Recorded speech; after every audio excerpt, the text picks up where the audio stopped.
Aupa, Jose Manuel Monje naiz eta Bizkaia Bilbao basket taldeko komunikazio zuzendaria naiz.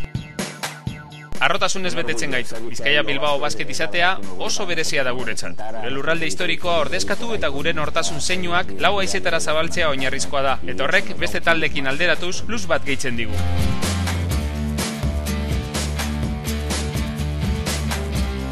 Bizi ez dudala esan dezaket, nik uste bizitzeko dagoela. Bizi gabe ditugu momentuak hor daude oraindik, gure zain, eta iristear daude. Gainera oso baikorrak gara, momentu hon horiek iritsiko direla uste baitu, eta gainera gertu daude. Orain arte, Valladoliden aurka galdutako partidua. Haren ondorioz, Txus Bidorretak utzi egin gintuen 8 urte eta erdiz gurekin taldean egon ondoren.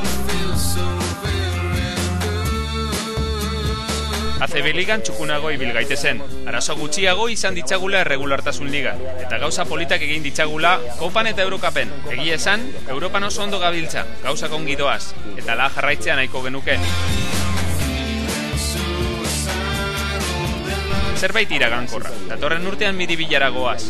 Aurten bertan jokatzen egon beharko ginateke. Egia esan, oso eskertuak gaude leku oso ona delako naiz eta ez den saskibaloi kantxa bat. Aldundiak oso ongi jarri digu guztia. Datorren urtean bertan jokatzen egon gaitezen. Orain arte bezala jarraitzeko, babesa ematen jarraitzeko.